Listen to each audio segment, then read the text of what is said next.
Hi, and welcome to the U World Order Showcase podcast. Today we are talking with Melissa Rose.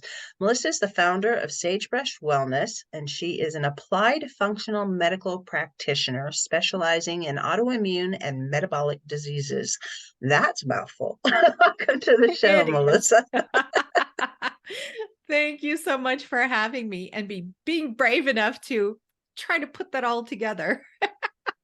Oh, it's a lot. Well, I practiced it once before I There actually you said it go. out loud. I'm learning over There the you years. go. So, um, we were talking beforehand that you are not a doctor, but Mhm. you are a practitioner. Do you want to talk Yes. about the difference between the two and why you chose to be Yeah. So it was a choice because when I started this journey, at first as I was finding my way, there were opportunities to become a doctor too, in fact. And I turned away from those on purpose because I love what I get to do. So the difference between a practitioner, or at least in my case, a practitioner and a doctor or an MD, is that I do not diagnose and I do not use chemical medications. um, That's a plus right there in my book. So, right? I just don't think I could do it because our bodies are so amazing. They just need gentle helps, not a sledgehammer. right. There are a few times when we do need medical medications to be life-saving ish things for us. And I'm so glad that we have them in those moments. But when we're really looking at complete wellness or really becoming fully well, that's deeper work. That's Mm-hmm. not stat situations. Yeah, I agree with you 100% there. I think the Western medical system is really great for critical um, Yeah. emergency care. I mean, Oh, yeah. they're the best technicians in the world when it comes to Hmm. putting Yeah. stuff back together. But as far as chronic diseases and just things that are kind of natural responses to what we're doing to our bodies, I think I think we Yeah. need to look more deeply at what the root causes are rather than just trying to Exactly. mask the symptoms. I love what you just said. I just wrote that in some marketing. Is that dis-ease in the body is the logical response of our body to toxicity or imbalance or you name it, either coming from outside the body or from inside the body. And a Mhm. lot of times both.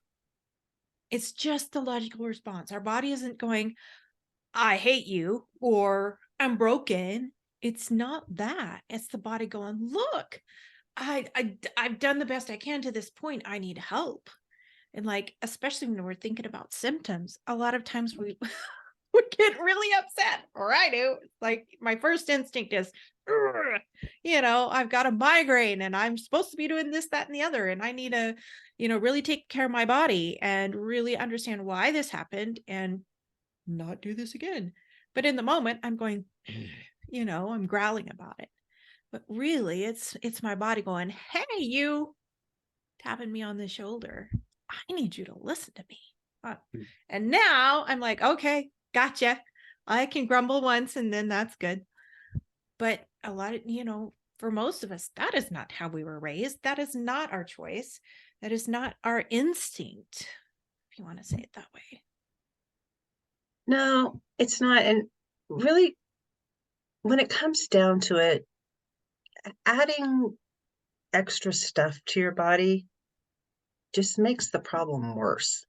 Hmm. And there's all the side effects whenever you ingest something suggested by Western medicine. Even in the times when you need it for critical Hmm. care, Hmm. there will be repercussions Hmm. and Yeah. consequences. Everything has Yeah. consequences, and you need to really consider those consequences. Like Hmm. yeah, antibiotics is a really great one because everybody just takes them as though there's no consequence to taking Hmm. a long series of antibiotics. But then if you weigh taking the antibiotics and knowing that you're killing off that bacteria in your gut that's beneficial as well, Yeah. and opening yourself up to other diseases out there Mhm. that could be opportunistic because you've just wiped everything out. Yeah. Um, that's People don't think about that. They just Yeah. think, well, I'm just going to get rid of this one thing. But Yep. Yep. A prime example of that happened this weekend. We were visiting friends mhm. and, really looking at the repercussions of allergy medicine, over the counter allergy medicine. And I'm like, people do not understand how disempowering this is to their immune system, because it's forcing a shutdown of a vital body response.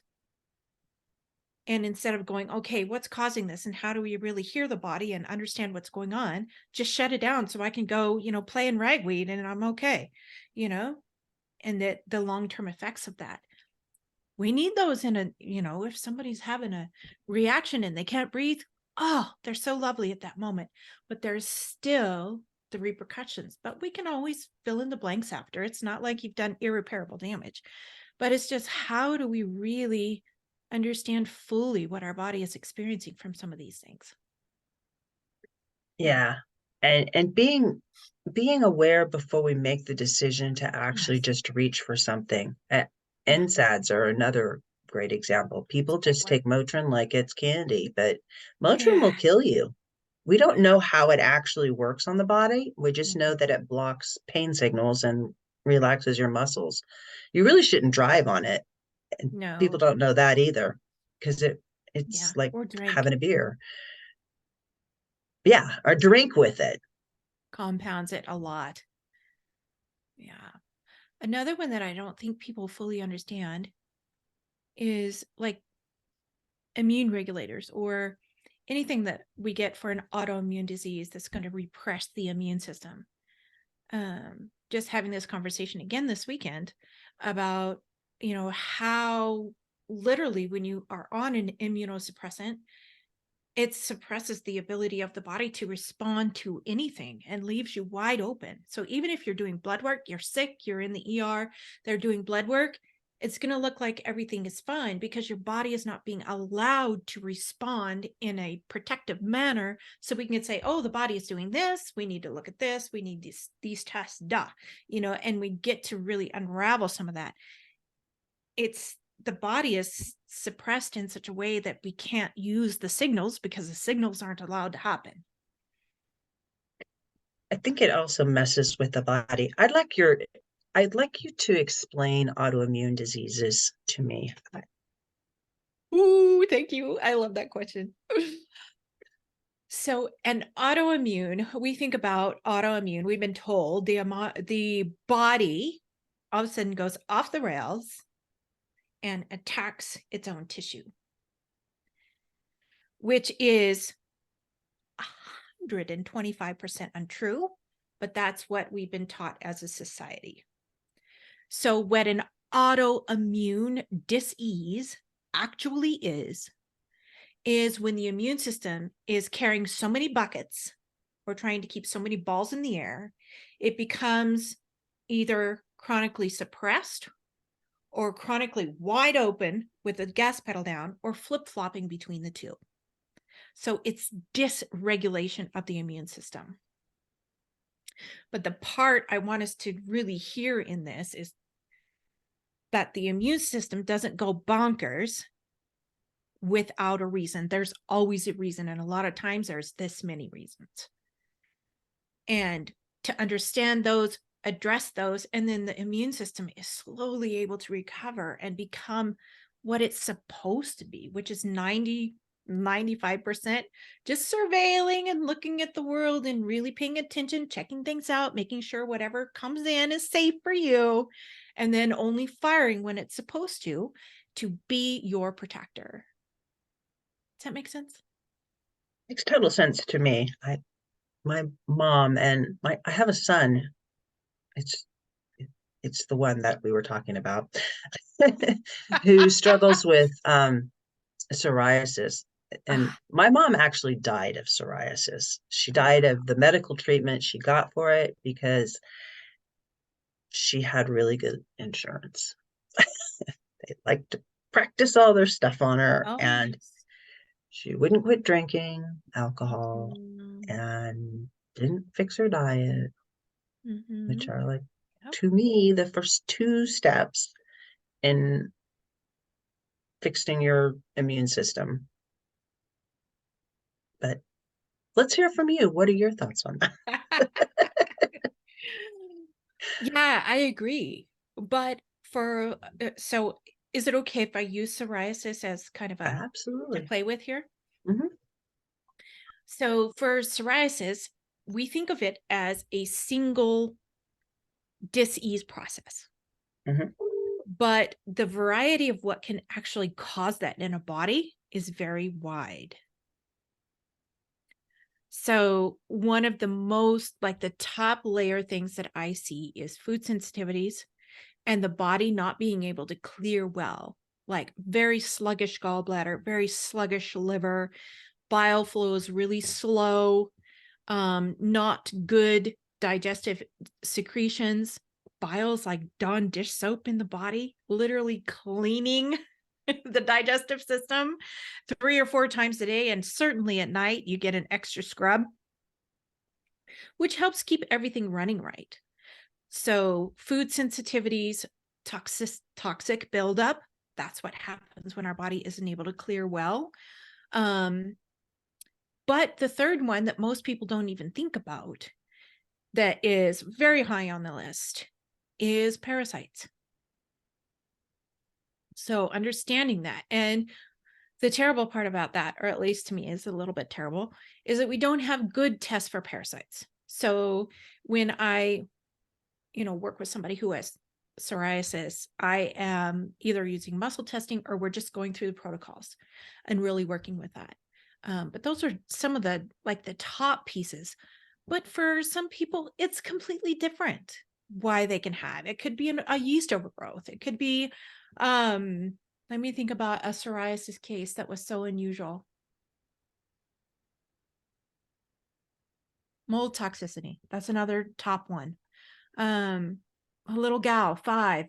She had it all over her body. Like she would scratch until she just left furrows on her legs and on her back. But it was straight up mold toxicity. Her body was trying to detox from it, and the rest, her detox pathways weren't open. She was in it all the time. It just really sent her over the edge. But psoriasis, we think of it as one thing, but we have to also understand that there can be all these possible drivers, and for different people, those drivers are going to be different, and you have to address it in a completely different way. It's a symptom. It's not the actual, An outcome. yeah, it's an outcome of Yeah. a root problem Mhm. that it can manifest Mhm. the same, even though the Mhm. root problem is different. I think that happens Exactly. a lot of different things out there. Arthritis is another one that Mhm. you think of it, oh, it's just arthritis. Well, no, it's not. It's Mhm. the root cause can be different in different people. Oh yeah. And the same root cause can manifest in different ways for different people. So say Mm-hmm. for example, it was a food sensitivity that was Mm-hmm. causing most of the psoriasis for this person. Let's just say it was gluten, just because everybody hears about this and it's sort of mainstream. Mm-hmm. But for this other person that is sensitive to gluten, it may manifest in migraines that just won't stop. It might manifest in MS. It might manifest in distinct neurological issues, numbness, full body numbness.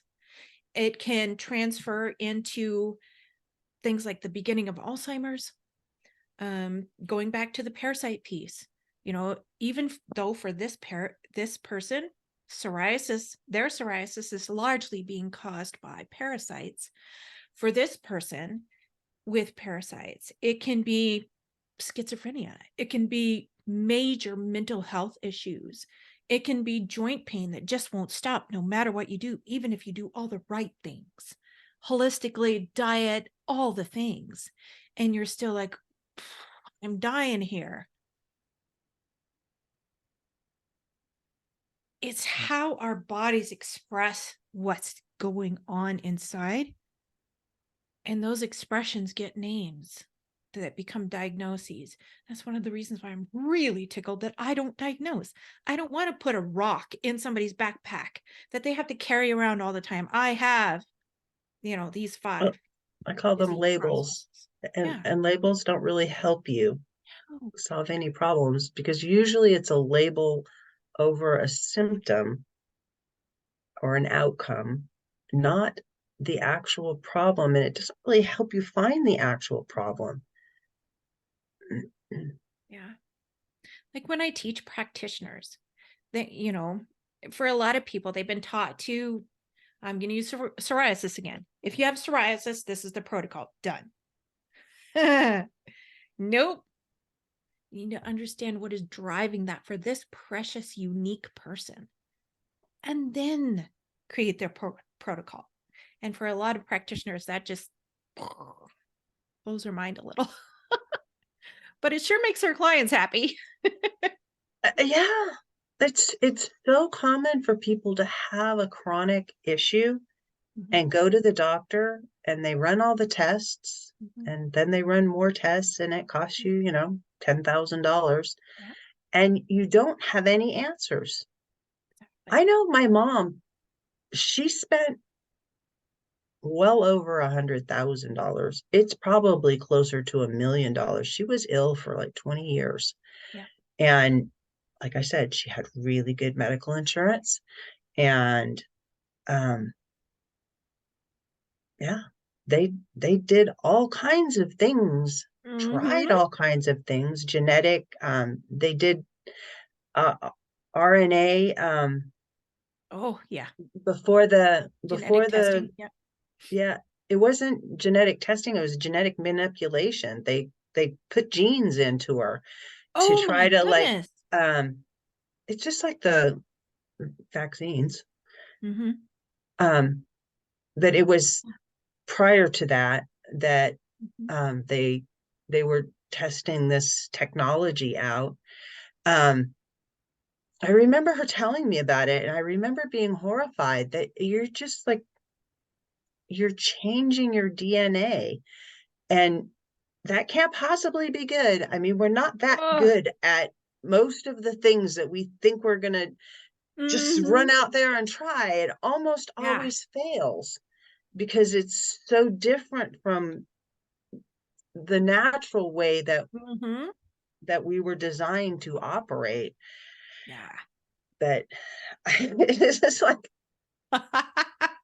Yeah.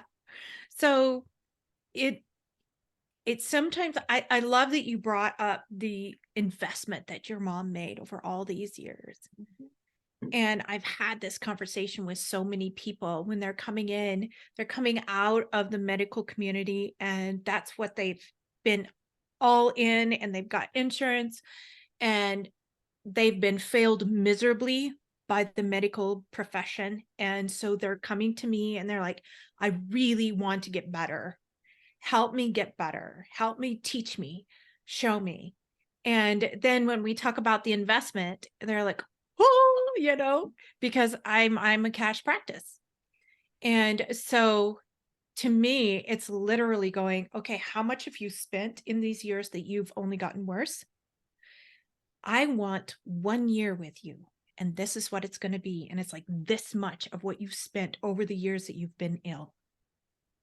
And I'm going to teach you how to be well. and how much more are you going to spend? Because Exactly. ultimately, it's my personal belief they killed her.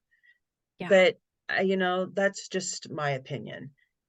Yeah. And you can go and you can keep spending money, or Mhm. you can go and pay somebody cash and actually get the problem solved. I don't have Exactly. medical insurance. I it's Yeah. just not worth it to me. I'd rather Hmm. just, if I Exactly. have a catastrophic illness, I do have a catastrophic sort of policy, but Right. Right. um, so if I had to spend like five or $10,000 on Right. some medical assistance, I Yeah. I wouldn't wipe me out entirely, but I don't pay for like the go to the doctor because my nose is running problems. Hmm. It's like Yeah. you have to really think about those kinds of things if you don't Yeah. have insurance. Am I going, and why am I going, and Hmm. what Exactly. information am I trying to get from the doctor? Because the doctor's not Exactly. there to like magically wave a wand over you and make you well, Yeah. and he's only going to spend maybe 10 or 15 minutes with you. Hmm. So you need to know what the outcome is that you're looking for. If you're Exactly. just fishing, then you need to go see a coach or somebody or a practitioner, Mhm. somebody that Yeah. has a lot of information that can help you, but isn't going to charge you as much as a doctor does for his Hmm. time. Exactly. Yeah. So, how do people actually work with you? And what does that look like? Mm. So the best way to come into our practice is actually just book in for an introductory call. You'll be talking with Marianne. She has walked her own autoimmune journey and she's an amazing person. She's worked with us for about 2.5 years in her own recovery journey. So who we are and how we work inside our practice, she knows intimately. And she's got the biggest heart of love. So literally just booking in for an introductory call. And then if you're a really great fit and you're like, yeah, let's roll, she'll book you in for your functional assessment call, which that will be with one of the functional medicine practitioners here. It may be with me or one of the other practitioners, but it's a 90-minute full scale review of everything that you've got going on, including a timeline that comes up to where you are now, full review of symptoms, full review of any reports in the past year. We want to know the historical, like, how did you get here? Right. And then if you choose to continue with us and go for like be all in for our 6-month program, that's the shortest program we have. We have 6 months and then a year. If you're like, yep, I'm in, we'll book you in for that. Or if you're like, I loved all of this information. It was awesome for me, but I don't feel like this is the right time for me. You'll walk away with 3 powerful things that you can start doing now that can make a huge difference for you, even if you choose to not work with us. Because the other piece of this is you have to be ready to do the work, to lean in, to learn, expand, grow, make the gentle shifts. And if you're not ready and you discover that in the functional assessment call, then that's a gift for you. It's a gift. And we don't work with clients until they're ready because they won't be And happy and we won't be happy. that's a really big point that you're making there, that you have to be ready to make the changes that Mhm. are going to be necessary, because you can't expect to continue living in the same patterns that you're living in and getting different results, because that, as we all know, is the definition of insanity. And we know our listeners Right? aren't crazy. Yeah. It's too crazy anyway. Yep. Completely. Yeah. And I honor people's journey because, at least for me, it took me a while to get my head wrapped around the fact that, oh, so I was really sick with MS, right? Could barely walk, should have been in a wheelchair, but I would put the clothes basket on the kitchen chair and scoot it all over the house because I couldn't walk without holding on to something. Total left side, completely numb. Right side was nearly as well. But when I started to do this work and really started to get better, it took a while for this guy right up here to go, okay, I'm in. I'm in and I'm ready. Yeah. Yeah. And it's not like all or nothing in the beginning. I mean, there's little things you can do to get prepared. And Exactly. then the bigger challenge is there was an old commercial about quitting smoking when I was young. And it was the little guy, it was a cartoon character, ran up the ladder and then he'd fall back down. He'd run up again, he'd fall back down. And Oh. the tagline was, you didn't start smoking in a day. I'm just going to take you a minute to quit smoking. And it's about Mhm. giving yourself grace to do it, Yeah. and and recognizing that nothing is all or nothing. Nothing is always in the same spot. Mhm. Yeah. You know, we're evolving beings. I, Mhm. our whole experience is a bunch of nows hooked together. Yeah. It's Exactly. just right now, this is how you're feeling about this. And Mhm. as you learn more and you get more information, it's easier to make other choices, Mhm. and Yeah. they are just choices. So, Exactly. Yeah. I you know, think the biggest thing for me was the dawning understanding that I could be well, mhm. that my body literally could be well. Because leading up to the diagnosis, and then after the diagnosis, even after I had, walked away from the doctor's office, never to return and not do the chemo drugs that he was suggesting for me, I didn't know what to do. I just didn't know. I just knew I didn't want to do that. And I really didn't have options. So to even come to the realization that, look, what I was told that I would be in bed, like bed bound by the age of 45 and possibly dead by the age of 50 is not going to be me. I'm 47, by the way. Um, that was the biggest shift, was allowing myself to even get to the place of, oh, what if?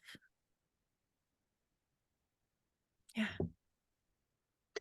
And that's the power that labeling you has over people. When you have the label MS, and I remember a girlfriend of mine in her 20s got that label, and she lived with the label for a while, but she never got really any worse. I often wonder if there was like something else going on that actually corrected itself and she didn't realize it, because Yeah. she's an old woman now, not like me. Yay. But That's better uh, than the alternative. Huge. absolutely. But What a win it's for just her. putting a label on something Mhm. where somebody is just like, well, I have this and it's all done. It's like, even like cancers, when somebody labels you as having breast cancer, oh my God. And then you're a survivor as though you're a victim. And, uh, you know, my heart goes out to people that do have cancer because it's a horrible thing. Yeah. But it's not, it doesn't have to be a death sentence, especially if you catch it early, and especially if you really like go and seek out people that know what they're talking about Yeah. to get help. Yeah. It's And it doesn't have to include those awful drugs that are designed to kill you anyway. Yeah. Exactly. Exactly. But I think that is something that we don't hear enough. Like, unless we choose or filter where we get our information, that's not the mainstream, bombardment. Like every commercial between, when you're watching a movie. It's money driven. Yeah. It's Most Not wellness medical driven at all. facilities are owned by conglomerates at the top that are only interested in helping their um Yeah. what are they called, shares, profit shares, Mm-hmm. board Yeah. of investors, whatever they are. I call it the medical industrial complex. And they really go after government money as much as possible because Yeah. the government just prints it. It's like insanity to me.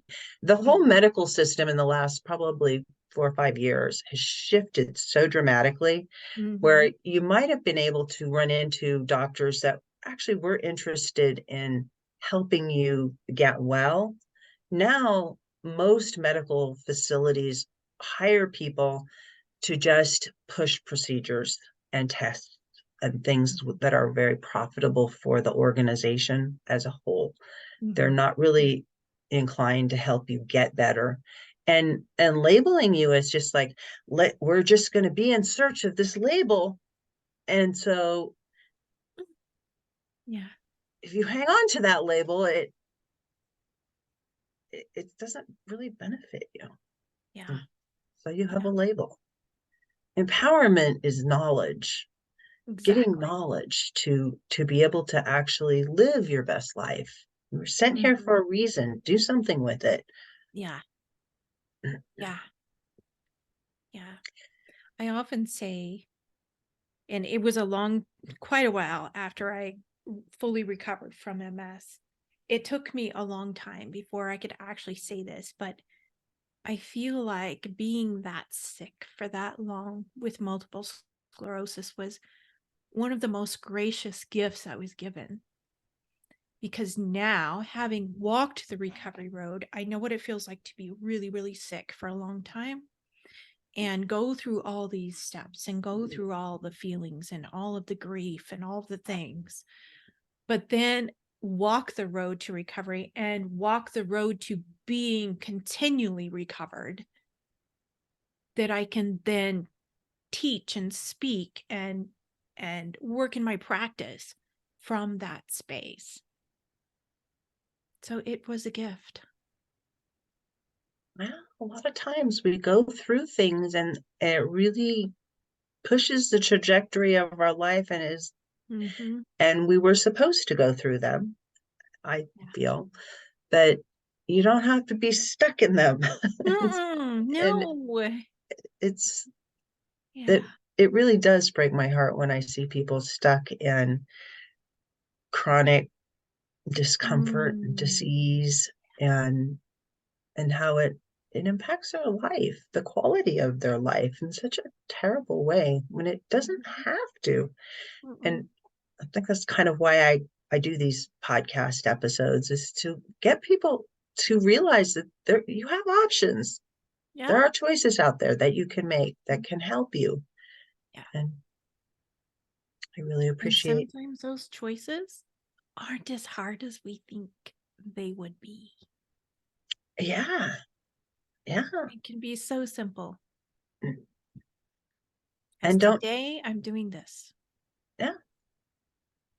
And we'll see what tomorrow brings. Mhm. Yep. It can be either a new start or the second day.